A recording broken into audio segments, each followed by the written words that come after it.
Hello, Arlington students and families. My name is Lauren Mosley, and I'm a reading specialist from Dr. Charles R. Drew Elementary School. And this week, we're going to continue working on our phonemic awareness skills. We'll be adding, deleting, and substituting sounds. During this lesson, you don't need anything with you except for yourself, your ears to listen, and your hands. You can join in with me, and hopefully I'll be able to hear you saying these words too. So as always, I will give you an example first, and then I'll expect you to join in with me too. So we're going to start by adding sounds. So my first example, I would say Urson, and you would say Urson, and then I'd say put a P in front, and you have person. If you said person, that was correct. As you'll notice, sometimes we'll be saying words in a silly way and they won't make sense. They'll be nonsense words. And sometimes we will be saying real words. All right, let's get started adding a sound. Aver. Aver. Put a F in front and you have favor. Good. Ether. Ether. Put a W in front and you have weather. Good. Apple. Apple. Put a in front and you have maple. Inner. Inner. Put a D in front and you have dinner. Aries. Aries. Put a F in front and you have fairies. Good. Tending. Tending. Put a pre in front and you have pretending. Good job. Complete. Complete. Put an in front and you have incomplete. Given. Given. Put a 4 in front and you have forgiven. Opened. Opened. Put an un in front and you have unopened. Good. Agree. Agree. Put a dis in front and you have disagree. Good job. Let's move on to deleting or taking a phoneme away or a sound away. So we have the word, this will be my sample. I have the word feather, and then you would say feather, and I would say take the f away, and we have ether. So as you can see, we're taking away. Again, it might be a nonsense word or a real word. Let's give it a try. Feather. Feather. Take the f away, and you have ether. Good. Lonely. Lonely. Take the ul away, and we have only. Good. Winner. Winner. Take the w away, and we have inner.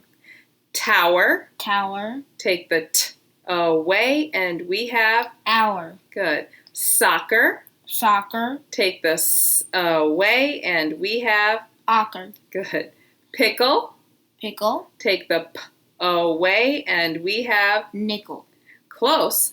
Pickle. Pickle. Take the p away, and we have nickel. Close. We have ickle. It's not a real word, though. All right, let's try a little trickier one. Say December. December. Take the D away, and you have December. December. Good. Experience. Experience. Take the X away, and you have experience. Close. Perience. We have experience, so just the experience is left. All right, let's try another one. Decoration. Decoration. Take the deck away, and you have ration. Oration. Good. Improving. Improving. Take the M away, and you have proving. Good. Last one. Tornado. Tornado. Take the tor away, and we have NATO. Good job. Those ones at the end there get tricky. All right, let's try substituting. And let me show you an example first. So I would say busy, and then you would say busy, and I'd say change the b to d, and you have dizzy. If you had said dizzy, you were correct. All right, let's give this a try. Please join in with me. Fishing. Fishing. Change the f to w, and you have wishing. Good job. Cover. Cover. Change the k to h, and you have hover. Good. Pocket. Pocket. Change the p to r, and you have rocket. good. Winner, Winner. change the w to d, and you have Dinner. good. Poodle, Poodle. change the p to n, and you have Noodle. good. Llama, Llama. change the ol to and you have Mama. yellow, Yellow. change the y to ch, and you have Cello. good. Locker, Locker. change the ol to s, and you have Soccer. good. Towel, Towel. change the t to v, and you have Vowel. excellent job practicing these phonemic awareness skills with me this week. I look forward to seeing you next week.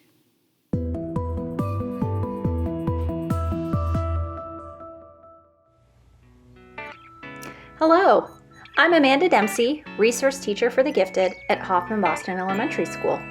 Thank you so much for tuning in today. Today we are going to look at 5 more stems, those fragments of Latin that we find in the English language. Our stems this week are inter, un, semi, dis, and sim.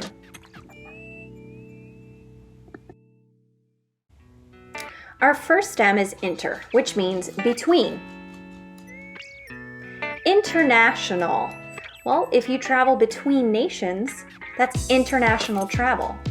Interstellar. In the universe, interstellar space is the space between the stars. Our next stem is un, which means not. Untied. Well, if your shoelaces are untied, they are not tied. If you're unwell, you're not well, you're sick. Our next stem is semi, which means half. So a semicircle is literally half of a circle. Semi-annual refers to every half year. Maybe you attend a semi-annual event.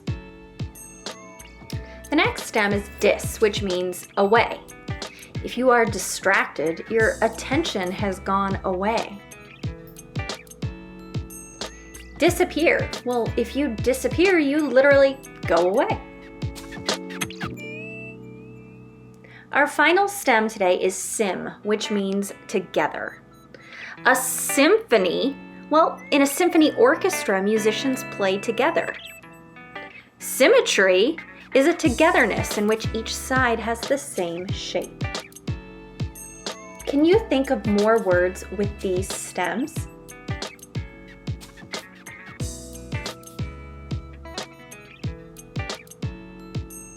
Some examples I thought of are unbelievable, intersection, symptoms, semi-formal, and dismissal. Now it's time for our analogies. So remember, we're looking for the relationship between the words. Unbelievable is to credible. Well, unbelievable is not believable. Credible is believable. They're opposites. Can you find the set that are also opposites? Yes. Unsure is to certain. Those are opposites. Now we have distract is to divert. Well, distract and divert are very similar. They're synonyms. They have a similar meaning. Can you find the set of words that are also synonyms?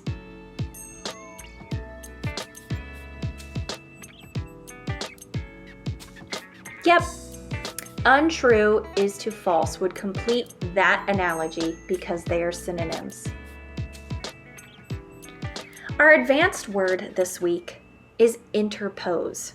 Interpose is a good word. It contains the Latin stems inter, which means between, and pose, put. It means to put between or to interject. People interpose their comments when they interrupt to say something, but we can also interpose an object between other things. For example, the sun has interposed the clouds. And what ways might you interpose? How might you use interpose in a sentence? Try writing one now.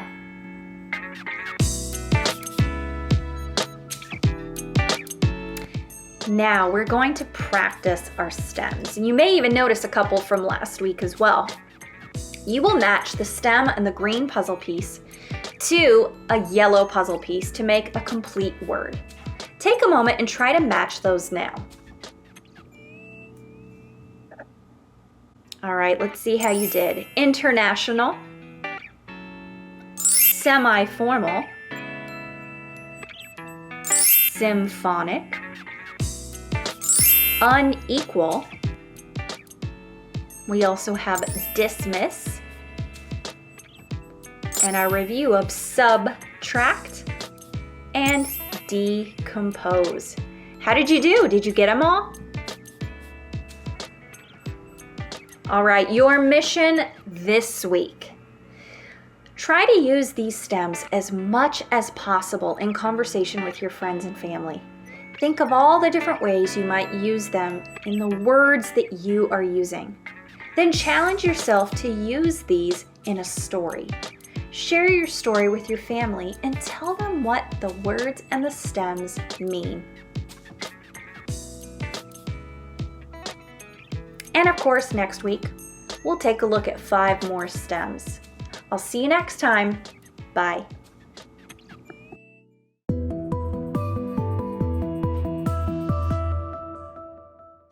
Hi readers, Miss Hygis here, or like I said last week, Megan. You can call me Megan. I am here today to talk with you a little bit about monitoring your comprehension. And all that means is making sure you understand what you're reading and figuring it out if you don't understand. So I wanted to start with a little story. When I was in the 5th grade, I had a really hard time reading really big numbers. Like, you know those numbers with 5, 6, 7 digits in them? They're just huge. And my teacher would say, call on kids to read the numbers. And these kids would read them with no problem. And I would look at them and I'd be like, wait, what? How do you know how to do that? And I always kind of hid after that. I knew I didn't understand, but I didn't have a strategy to fix it. Okay. So eventually my teacher realized that I didn't understand, and she gave me the strategy to be able to say those really long words. She was like, okay, Megan, these are the hundreds, these are the thousands. And she had me label them every time that I listed out a big number. And that really helped.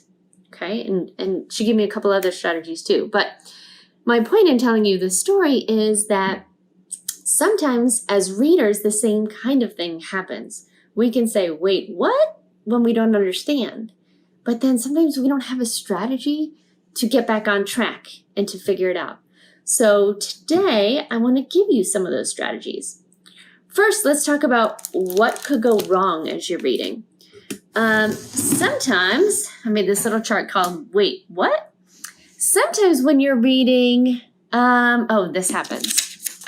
Sometimes you zone out, right? Maybe you're thinking of something interesting that's going to happen, or maybe you're reading before bed and you start to kind of nod off.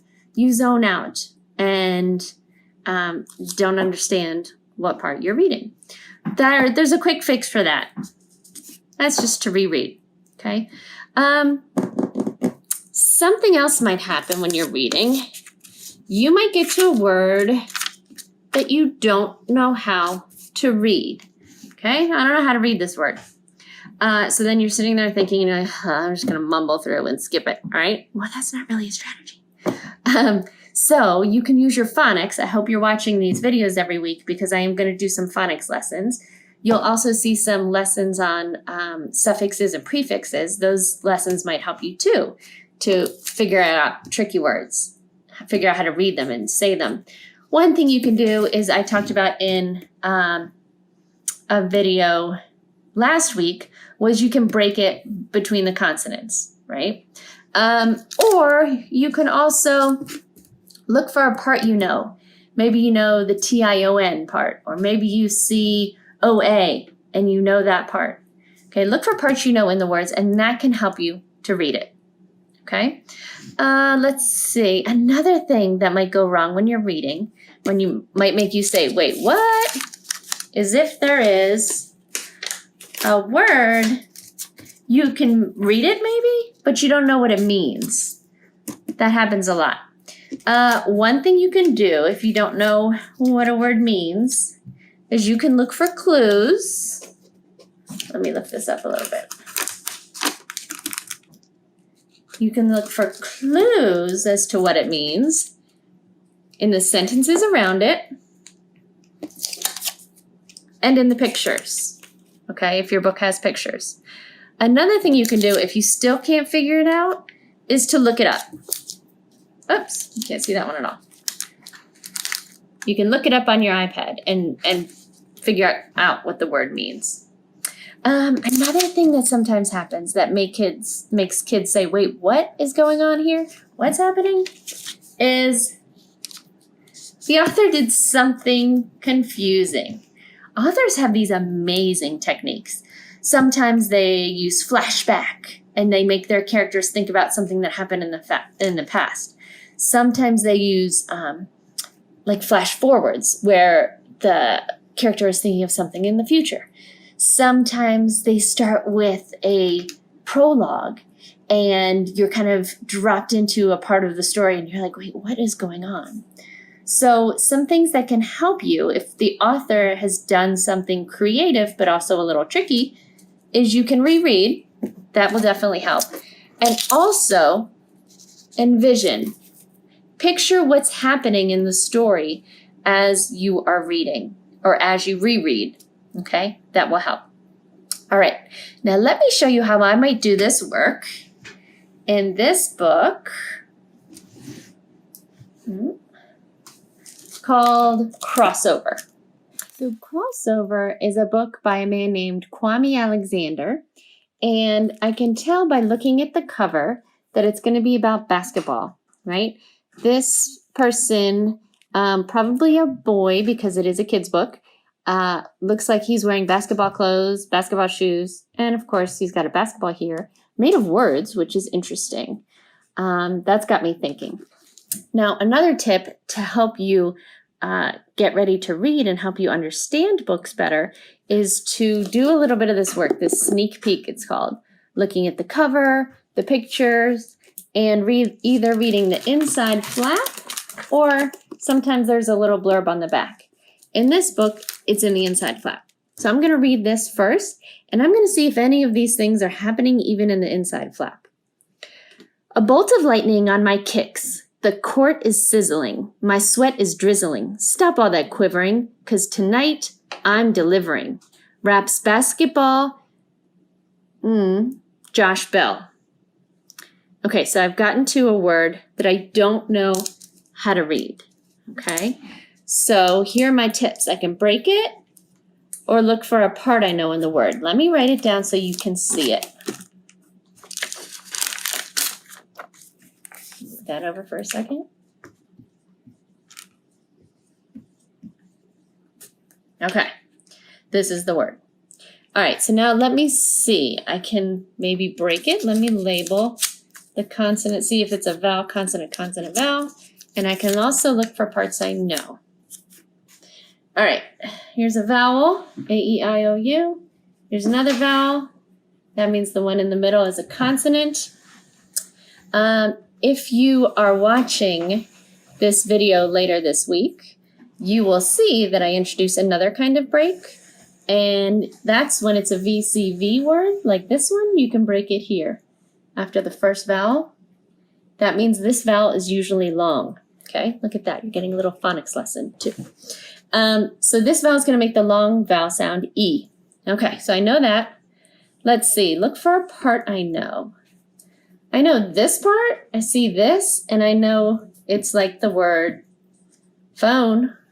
So maybe this PH says F. Okay, so I know this is long E. Phe.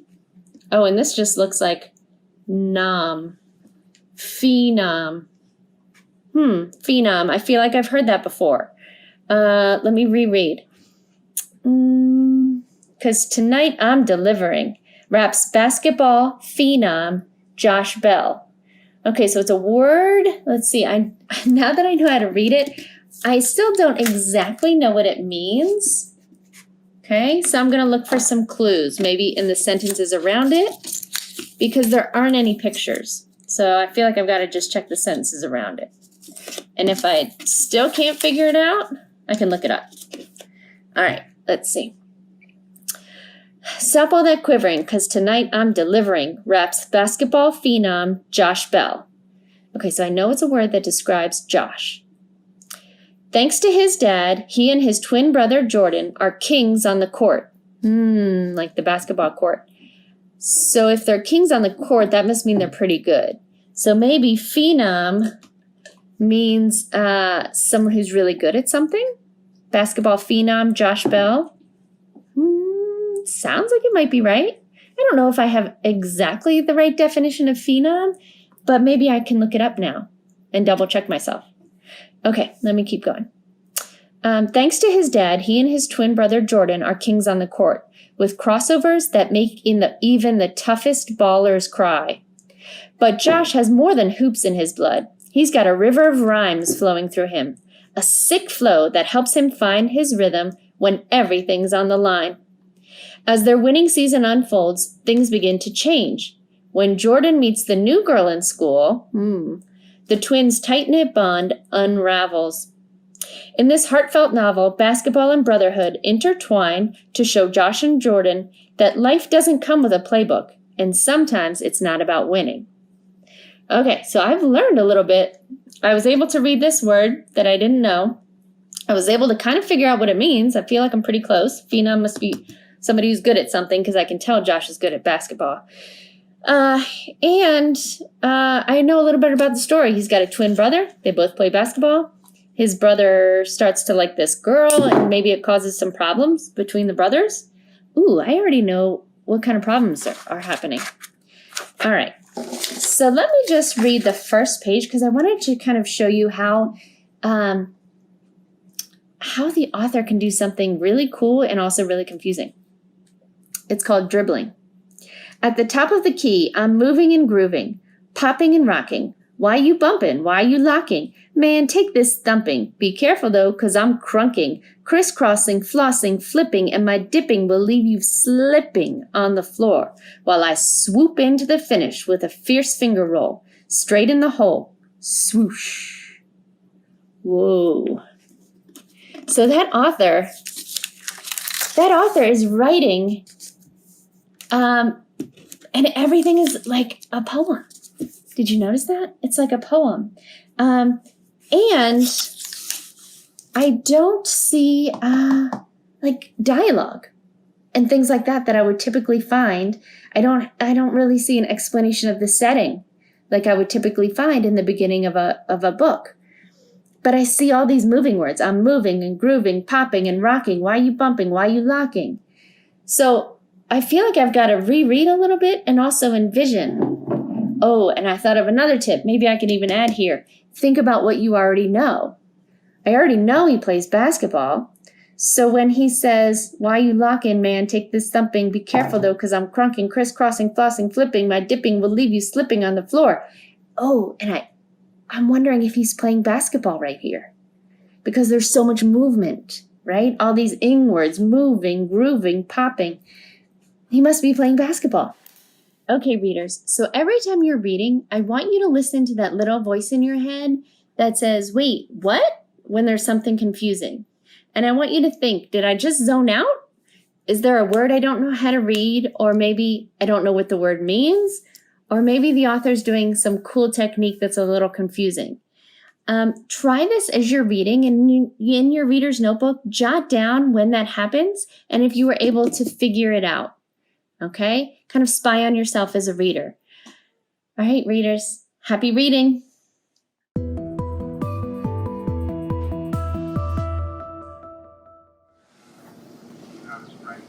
Hi, this is Ms. Metz filming live on scene from Barcroft Elementary School, and I have a question for you. Do you know when your elementary school was built? About how many years old do you think it is? Well, Barcroft Elementary has been through many renovations, but the oldest part of the building, you can see there with that dark, is about 100 years old. Barcroft Elementary was built in 1925. Anyway, you may have noticed that today we're going to be talking about guesstimates. Like when I asked you to guess how old your elementary school might have been, guesstimates are when you take a guess and you make an estimate.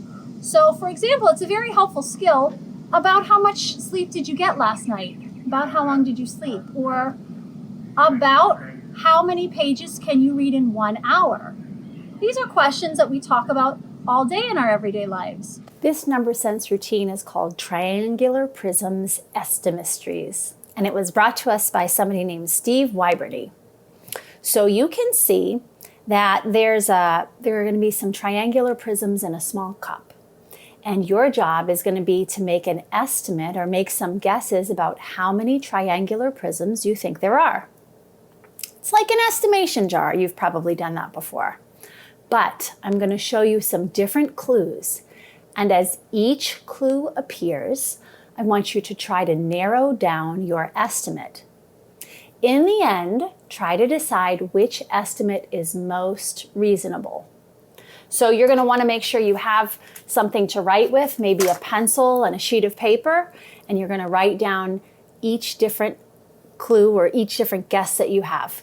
Okay, here we go.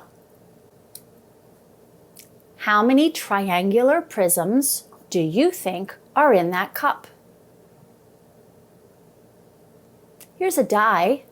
So use that for sizing and to compare. How many of those triangular prism shapes do you think there are? Thumbs up, you're ready to move on? Here's clue number 1. The number is less than 70. Now, if you made a guess of 100 before, you want to revise that guess. It's a number less than 70. Are you ready to move on? The answer does not include the digits 1, 3, or 5. So if you had made a guess before of 50 or 30 or 35, you can't do that. So you're going to want to revise your estimate. Clue number 3. The answer is an odd number. It's an odd number, but it doesn't have a 1, a 3, or a 5. Here's our last clue, clue number 4. The answer is a prime number. Now, a prime number, remember, is a number that has more than 2 factors. So, for example, 49 is not a prime number because it has the factors of 1 and 49, and it has the factors of 7 and 7, 7 times 7. So 49 is not a prime number, but this answer is a prime number that's odd, that does not have a 1, a 3, or a 5 digit, and it's less than 70. What did you come up with? Here we go. Let's see how many rectangular prisms are in that cup. There are 47 triangular prisms. How'd you do? Today we're going to be practicing in the strand of computation and estimation. Our success targets will be if we can use mental math to estimate products and if we can estimate the products using decimal numbers. Before we begin, let's talk about some terms we might be using. Take a look at those flags. You notice the numbers 10, 20, 30, 40. We would consider those kinds of numbers that are easy to use so that we can make use mental math. I might call them sometimes benchmark numbers. You can say that. Benchmark numbers, or friendly numbers, or we might call them landmark numbers. Some more words that we're going to be using, take a look at that symbol. When we see that symbol, That's a symbol to find the product of something. Can you say that? Product. The product is the result when two or more numbers are multiplied together. So, for example, 8 is the product of 4 times 2. In this equation, what is the product? That's right, 120 is the product of 6 times 10 times 2. Take a look at this picture. What do you notice there? We see that 1 and 24 hundredths has been rounded to 1 and 2 tenths. When we round a number, we want to make the number more simple, but keep it close to the value that it was. Rounding. And finally, we're going to be finding estimates today. Can you say that word? Estimate. An estimate uses that wavy equal sign symbol. I like to kind of show an estimate with my hand like that. When we estimate, we roughly calculate or judge the extent, value, number, quantity of something. So say these words with me. When we estimate, we want to know about how much. We want to know approximately. What is it closest to? Is it a little more or a little less than? About how much? Let's read the directions together. Round, then estimate to find the product. For this example, we have 38 baskets with 12 apples in each basket. So if you went apple picking and maybe you were working at a farm and you wanted to know about how many apples were in those 38 baskets, you might be thinking 38 times 12. Well, let's just try to use some mental math. Let's get to some friendly numbers. 38, we're going to round to 40. And 12, we will round to 10. Okay, we can do that in our head. 40 times 10, 400. There are about 400 apples in all 12 baskets. We got this. We can do another one. Remember, we're going to try to find friendly numbers so that we can estimate products in our mind using mental math. Let's take a look at this example. Let's read the directions. Round, then estimate to find the product. So this time, we're building necklaces. And we want to imagine we're going to make 25 necklaces and we're going to use 43 beads on each necklace. Okay. About how many beads might that be? We're going to be thinking about 25 times 43. For me, 25 is a friendly number. I think about quarters and I can skip count by 25. So for 25, I'm going to keep 25 and I'm going to round 43 to 40. 25 times 40, I got that. 25 times 4 is 100. So 25 times 40 would be 1,000. You would need about 1,000 beads for all 25 necklaces. Let's try another one. It's summertime and we're all maybe swimming in the pool if we're fortunate enough to do that. But in the winter, a lot of times people cover up their pools. They put a cover on top. So if this pool was 36 feet long by 15 feet wide, how much of that cover would that be? How many square feet? Well, we're thinking about the product of 36 times 15. Let's get to some friendly numbers. I, again, think 15 is a friendly number. I can think about clocks. When I count on a clock, 15, 30, 45, 60. Is that a friendly number for you? Okay. Let's try to do 40 times 15. 4 15s is 60. So 40 15s would be, that's right, 600. You would need about a cover of about 600 square feet. Let's try another one. Have you read those directions? Okay. Can you imagine you've gone into a gas station and you're about to pay and you see that the price is $2.19 and you're to fill up your gas tank is going to cost 18 gallons. So about how much money are you going to be spending? Well, $2.19 times 18 gallons. What would be some friendly numbers that you could do in your mind?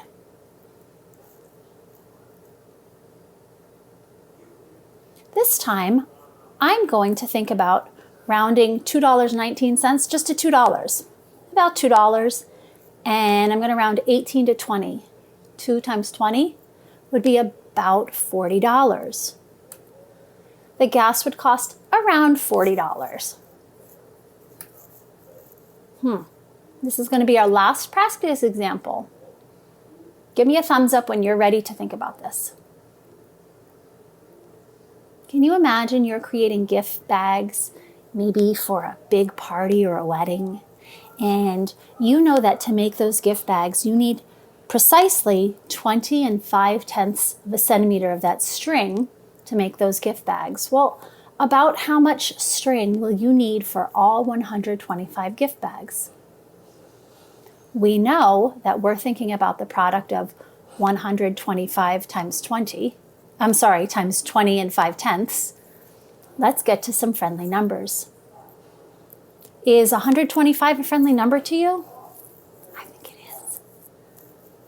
How about 20 5/10? Are some of you thinking you might round that to 21?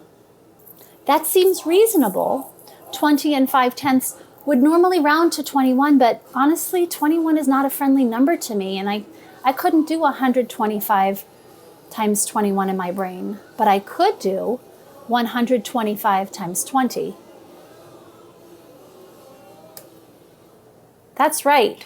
125 2 times would be 225, but 20 times would be 2,500. So you would need about 2,500 centimeters, or that's 25 meters of string. Good work, everybody. Our reflection today is called the 3 whats. And this, families, is a tip that you can use with today's reflection skill, or any time when kids are learning something new. You could use this routine, the 3 whats, maybe at the dinner table or after school each day, or at the end of a lesson, to have your kid cement in his or her mind what it is that we're practicing as a skill, and to be able to restate or say again, and to cement the learning. What did we learn today? What would you say? Remember the vocabulary that we introduced, or our targets that we knew we were having for success? Today, we learned how to use friendly numbers to round and then estimate when finding products. So what? What is the relevancy or importance or the usefulness of what we've learned? Is it important to be able to use mental math and to make estimates, maybe when you're at the gas station, or if you're at a grocery store, or if you just want to know about how much? That's an important life skill, to be able to just calculate in your mind without a calculator or without writing it down, to be able to multiply and know about how much. Now what?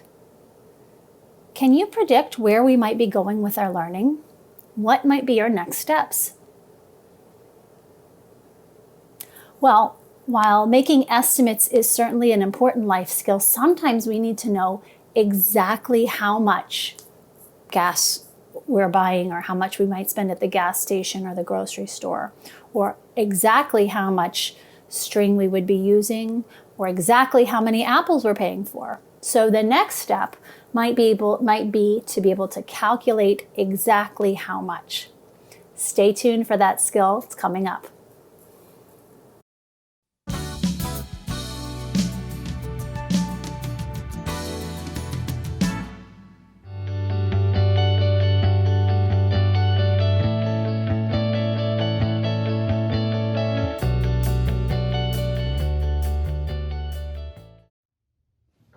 Hi, my name is Erin San.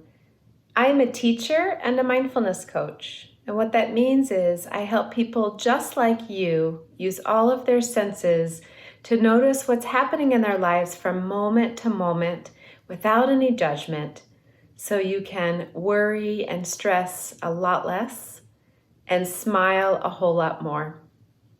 Today I'm going to share with you a mindfulness exercise to help you listen with purpose. And there are lots of things you need to listen to in your world. You need to listen to directions from your teachers and your caregivers and your family. You need to listen to sounds around you so that at any given time you can be safe. You can also tune in to listening to just the sounds of nature or the sounds of music or sounds that really delight you and make you feel good and happy. So when we give attention to these sounds on purpose, we mindfully, intentionally listen, those sounds become a whole lot richer. Our conversations can become a lot more fulfilling, and we just show up with a greater sense of presence in our everyday lives. Are you ready for an activity? Good. We're going to begin by settling into our bodies. So maybe that means shaking and shimmying a little bit until you're ready to settle into a place of comfort and stillness.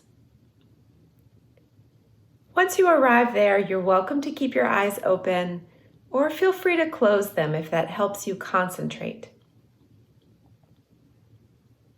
Start to notice the sensation of your breath.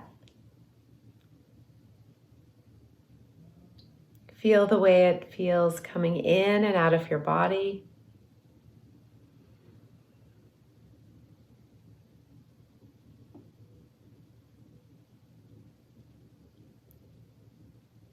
I'm going to play a chime for you on my bowl, and I'd like for you to listen to the sound from the very beginning until you don't hear it anymore. And when you can no longer hear it, raise your hand.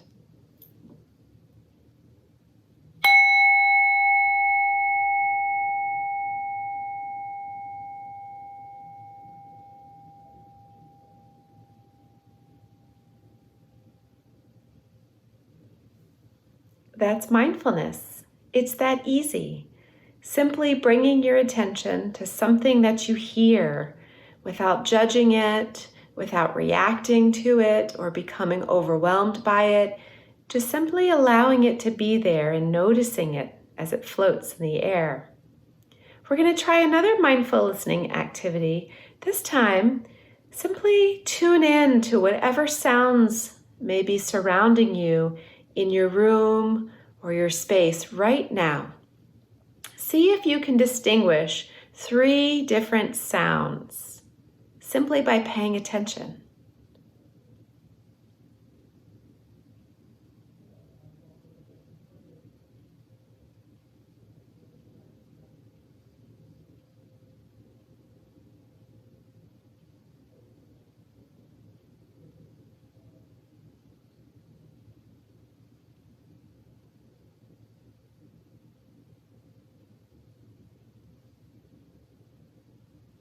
If your eyes are closed, you're welcome to open them.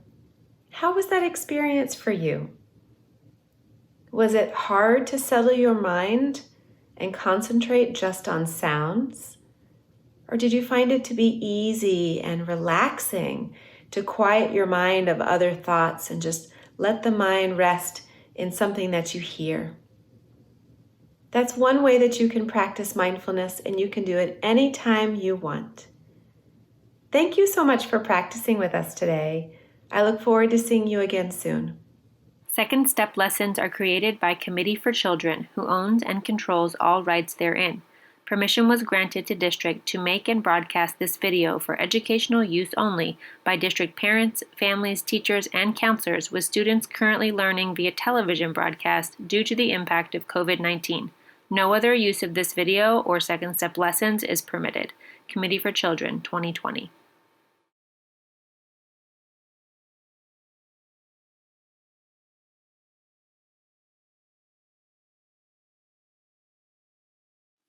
Hi everyone, nice to see you again.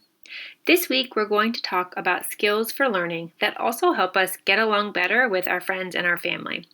Today we'll focus on listening with attention. Just like any other skill, you can train your brain through practice to get better at listening.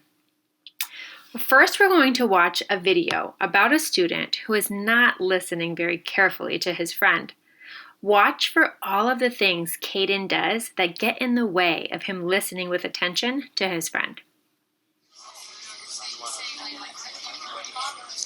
Okay, so tomorrow after school you're coming over to my house, right? We can work on a science project. Man, I'm hungry. If I get to go to Antonio's house, maybe I can play his new video game. That'd be so cool. Wonder what it's like. Hey, DeAndre! Cool, look at his new shoes. They won't let you on without a note. Wonder when class starts. Hope I'm not late. Okay, it's really important. Oh, sorry, Antonio. I wasn't listening very carefully. Is what you said important? Caden was not listening with attention. How can you tell that Caden wasn't listening? Well, he wasn't looking at Antonio when Antonio was talking. We could see all the different thought bubbles and hear him talking to himself in his head about other things. He talked to other people and he interrupted Antonio. He didn't know what he was supposed to do. How do you think Antonio felt about that? He was annoyed, probably upset. It's important to treat your friends with respect, and listening with attention is a way to show that you care about them and what they're saying. There are some things Caden can do to make sure he's listening with attention. He can really focus on the words that Antonio is saying. Don't interrupt him when he's speaking. Ask questions if he needs to find out more information. And repeat what he's heard to make sure he understands. So Antonio gives his friend Caden another chance to listen with attention. As we watch this next video, follow along to see if you can see how many things that Caden did to listen with attention. Oh, sorry, Antonio. I wasn't listening very carefully. Is what you said important? Okay, so tomorrow you're coming over to my house after school. We can work on a science project. If your mom says it's okay, you can stay for dinner. After the bell rings, we can meet at the back doors where the buses are. But you have to remember to bring a note, or else you can't ride on the bus. Okay, so what should the note say? It should say that you have permission to ride my bus. Alright, so we'll meet at the back door after the bell rings. I'll have a note, we'll work on the science project, and then we'll stay for dinner at your house if my mom says it's okay. Great, you got it. Alright, yeah. Cool, tomorrow will be fun. Yeah. Caden did a much better job this time listening with attention. He focused on Antonio's words and looked him in his eyes. He didn't interrupt, he asked questions, and he repeated what he heard to make sure he understood. This made Antonio feel cared for and got them both excited about what they were going to do together. Listening with attention is an important skill for learning. It shows that you care about what the other person is saying and that you don't miss out on important information. And it's respectful. See you on Wednesday.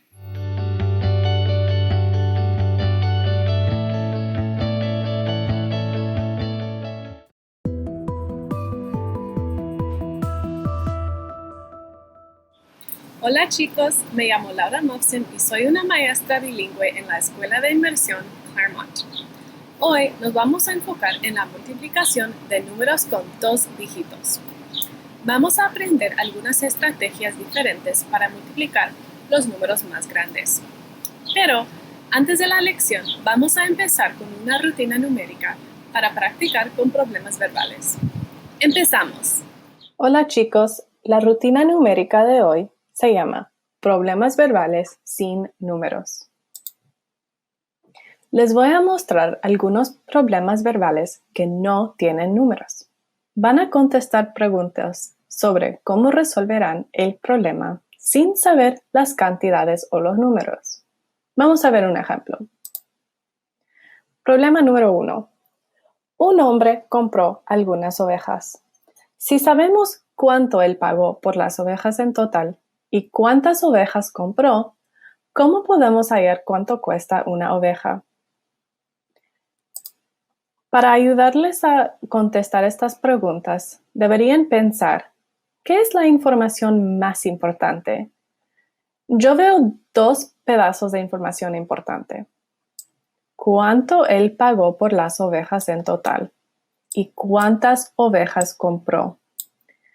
Después tienes que pensar, ¿qué es la relación entre cuánto él pagó en total y cuántas ovejas hay?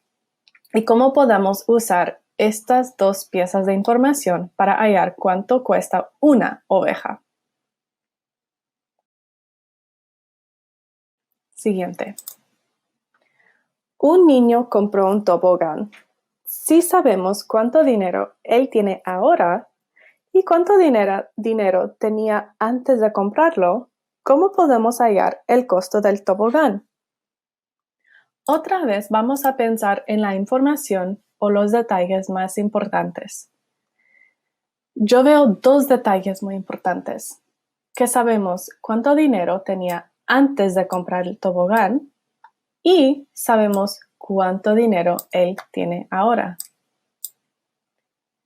La pregunta va a ser, ¿qué es la relación entre estos dos detalles y cómo podemos usar estos dos detalles para saber el costo del tobogán?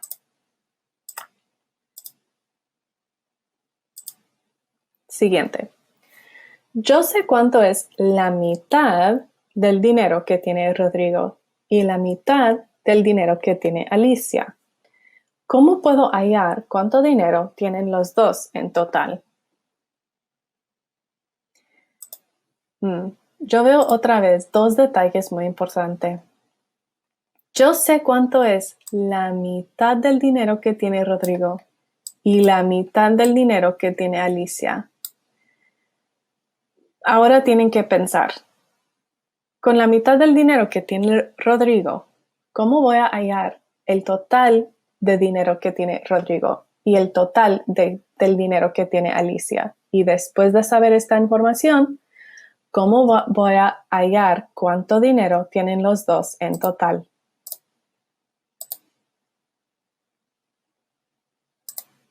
Y el último problema. Esto es lo más difícil. Hay una caja con canicas.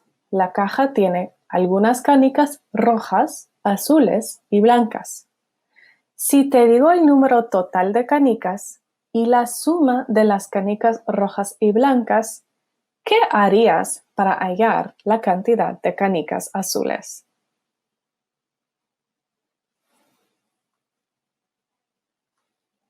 Para la lección de hoy, vamos a aprender sobre estrategias para multiplicar.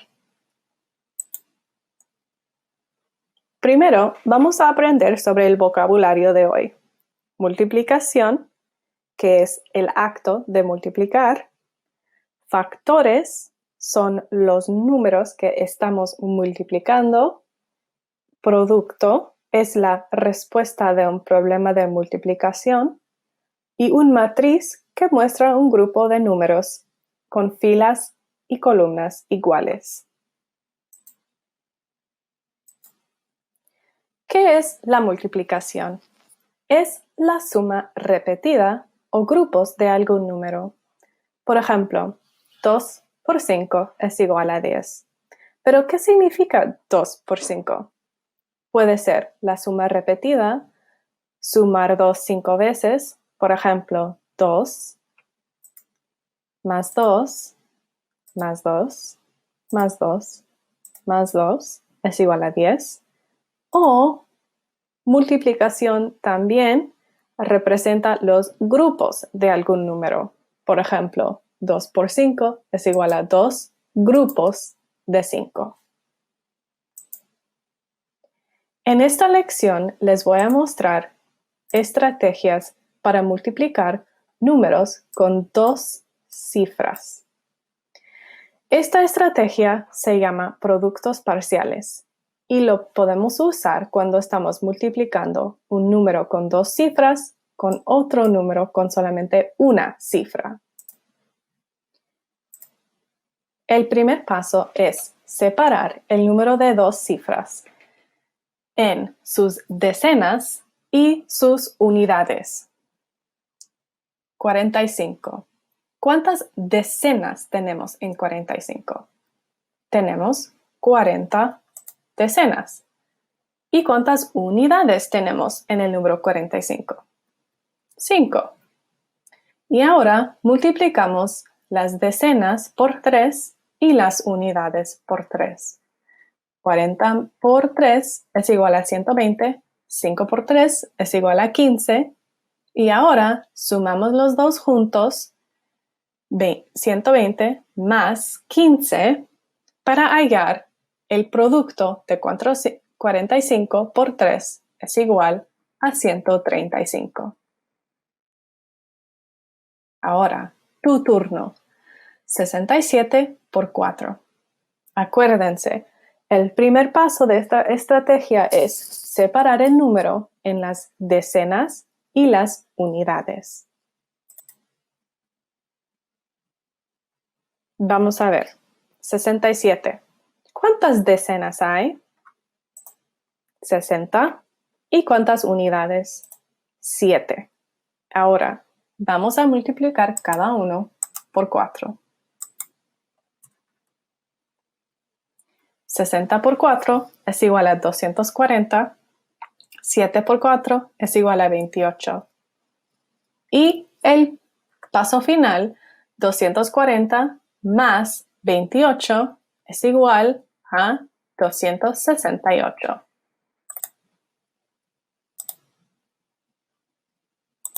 Pero, ¿qué hacemos si tenemos dos números que tienen dos cifras? Por ejemplo, 43 por 24.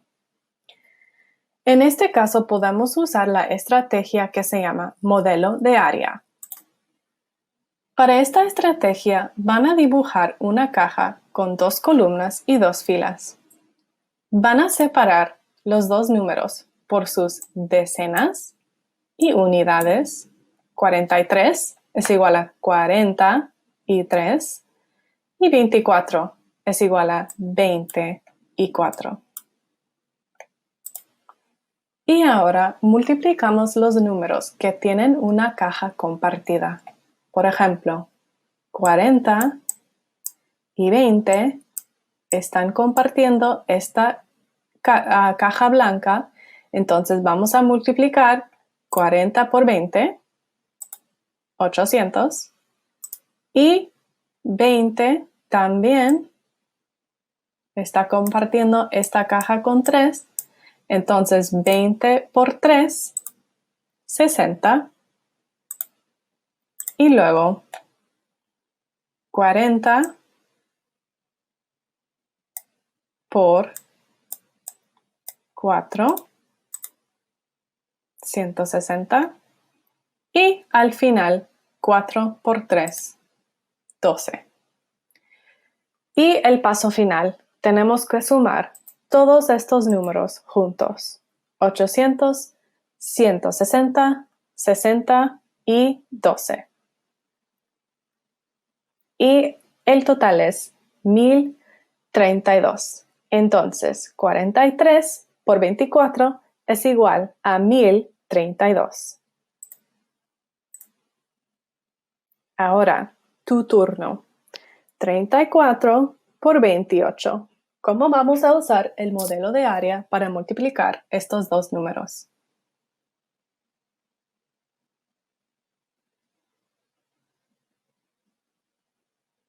Vamos a ver. Primero separamos 34 y luego 28 y multiplicamos para cada caja.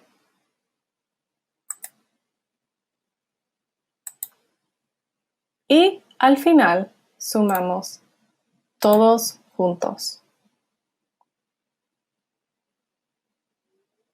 Y la respuesta es 952. Buen trabajo, niños. Vamos a hacer una reflexión sobre lo que hemos aprendido hoy. Imagínate que tu amigo no pudo ver la lección de hoy. ¿Cómo explicarías a él o ella sobre cómo multiplicar? Intenta usar las siguientes palabras: factores, productos, multiplicación descomponer.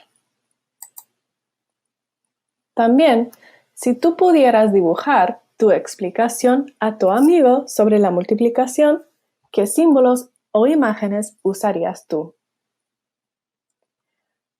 Puedes empezar tus oraciones así. La multiplicación es, o hoy yo aprendí. No te olvides incluir las 2 estrategias que hemos aprendido hoy. La estrategia número 1 fue sobre los productos parciales y la segunda estrategia fue el modelo de área. ¡Buena suerte! Hola familias, gracias por apoyar el aprendizaje de las matemáticas en casa. Hoy les voy a mostrar una actividad que se puede hacer para practicar la multiplicación con sus niños.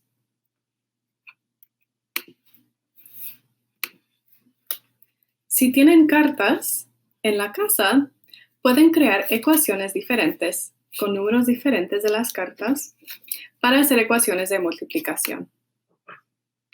Vamos a hacer un ejemplo. Lo que queremos hacer es hacer un número de 2 cifras y otro número de solamente una cifra, y su hijo o hija va a multiplicar los 2 números juntos.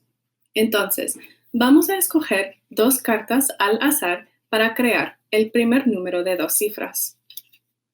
Vamos a ver. 4 y las cartas con las figuras no van a funcionar para esta actividad.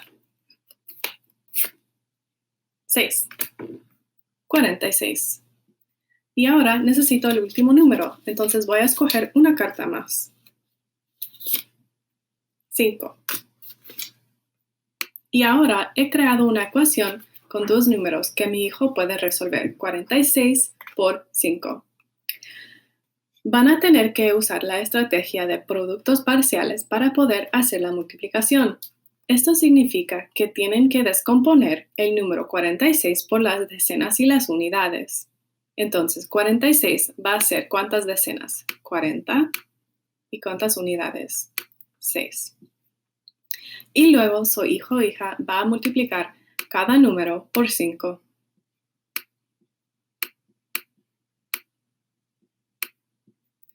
Y al final van a sumar los 2 productos juntos para hallar la respuesta final a 46 por 5. Y después pueden escoger 3 cartas más para crear la siguiente ecuación y seguir practicando. Para algo un poquito más difícil, pueden crear una ecuación con 2 números de 2 cifras. Y en este caso van a tener que escoger 4 cartas diferentes. Vamos a ver. 3.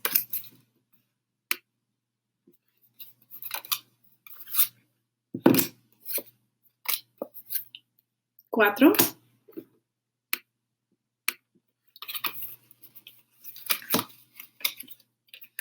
3 otra vez. Y 3 otra vez. Y ahora tengo mi ecuación, 34 por 33.